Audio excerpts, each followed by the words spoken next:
मान लीजिए कि मिस्टर मोदी को लगा कि मेरा तिरस्कार हुआ, तो वो तिरस्कार का बदला लेने नहीं गए। ये एक आदत होती है कई सेल्फ सेंटर्ड लोगों में कि यदि कोई मेरा तिरस्कार करेगा तो फिर मैं जाके दिखाऊंगा कि देख कि अमेरिका कौन, क्या औकात है उसकी। तो आजकल के लड़के इसी चीज को समझते हैं। क्यों? क्योंकि हिप्नोटाइज्ड है वो। साइकोलॉजिकली मिस्टर मोदी ने यही कोशिश की थी। अमेरिका कौन, क्या औकात तुम्हारी, देखो मैं आ गया, तुमने मना किया। इंग्लैंड कौन, फ्रांस कौन, जर्मनी कौन। ये जो उनका एक ईगो, और ये बहुत ईगोइस्टिक व्यक्ति है शुरू से, एज चीफ मिनिस्टर ही नहीं उससे पहले से होने भी चाहिए, ना सिर्फ पॉलिटिक्स में, बिजनेस। ईगो होना बुरी बात नहीं है, लेकिन उसका इस्तेमाल ही utilized his ego to become a good politician, but he became a dirty politician. एक फिल्म आई थी डर्टी पिक्चर, ये उसकी विद्या बालन है मिस्टर मोदी। ये आगे बढ़ने के लिए कुछ भी कर सकते हैं, जैसे विद्या बालन ने डर्टी पिक्चर में किया था। वो सिल्क स्मिता थी, ये हमारे। ये बात मैं महसूस बहुत करती थी कि ये यही वजह है, ये जिद कि मुझे मना किया गया था और मैं आके दिखाऊंगा। हम लोग भी आम जिंदगी में अगर कभी ऐसा हो जाए, कोई ये कह दे कि हमारे घर नहीं आ सकते तुम, तो कोई भी वजह हो जाए, फिर तो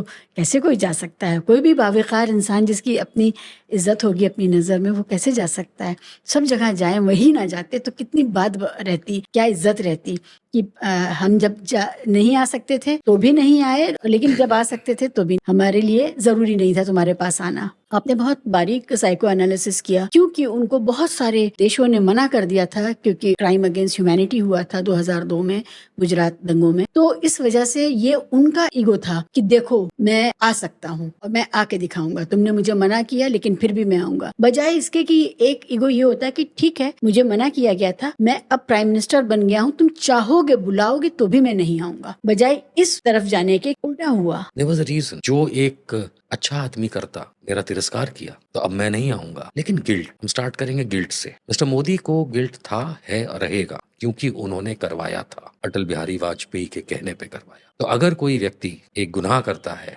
कितना ही मेकअप कर ले, जहन में वो बात हमेशा रहती है। ऐसा ना करके वो सिर्फ चीन के पास चले जाते। मुझे बहुत अच्छे से याद है, मैं तो तब गुजरात में ही रहता था और इनसे मेरी डीलिंग्स हुआ करती थी department of science and technology की, क्योंकि ये मंत्री थे उसके।